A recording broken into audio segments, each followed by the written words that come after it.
Hi, my name is Justin, aka Ghost Reader, and today I'm going to be doing a review of the book The Daughters of George III, Sisters and Princesses by Catherine Curzon.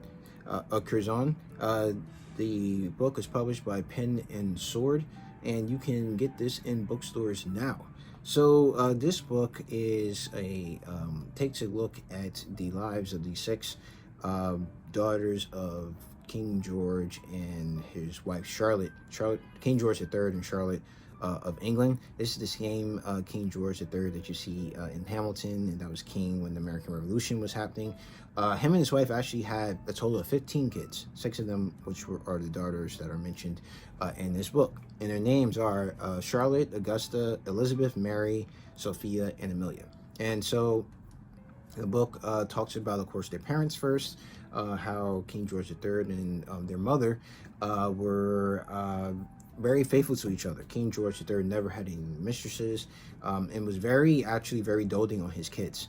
Unfortunately, that was kind of disrupted by the fact that he had mental illness and probably some other physical ailments as well. So that kept him not only from being a good father towards the end, but also ruling the kingdom. And that's why you have the Regency era when his son takes over. And that actually impacts the lives of his daughters. The daughters are kind of grouped in tree, even though, like in the book, she devotes that first part to the parents and how their upbringing was, and then the next 6 parts, each one is devoted to each of the daughters. And so basically you get a sketch of you get to look at the royal household and how each of these daughters was unfortunately had their lives kind of disrupted by their father's illness, because they wanted to get married, of course, and they were expected to be married off. And unfortunately, since the king was very ill, he couldn't really focus on that. And their mother, because of what was happening to her husband, had a very tight grip on her children as well. And that only got worse as he got sicker. So with her daughter, she kept them on a very tight leash. So you kind of get the feeling that her daughters never really reached their full potential because of that. And so a lot of them actually got, quite a number of them got married kind of late. So none of them actually had children, if I'm not mistaken. I don't believe any of them. Well, one did have a child, but unfortunately was stillborn. But none of them were unfortunately able to have children.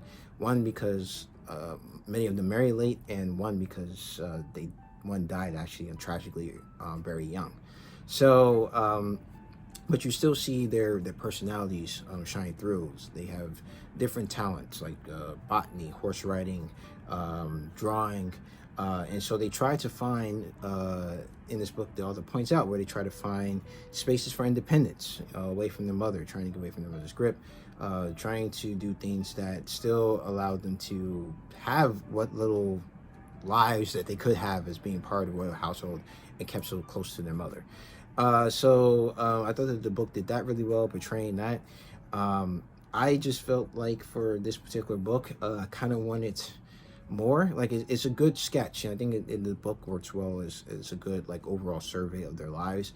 But it kind of leaves you wanting more in a way about these women and what they did, how their lives were. So I still think that Catherine, because this is the 3rd book I've read by her, the best book I've read by Catherine Curzon was her book on Sophia, Princess Sophia.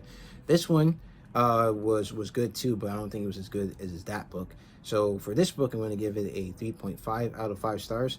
So I think it's a very interesting read if you're interested in reading about these royal daughters' lives. I think this is the book for you.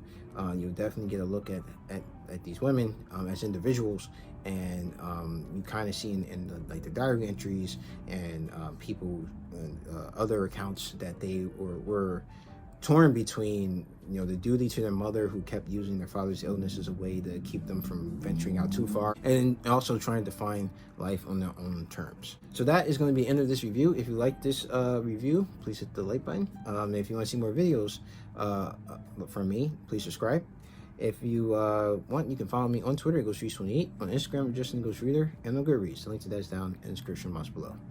So as always, Keep reading, and Black Lives Matter.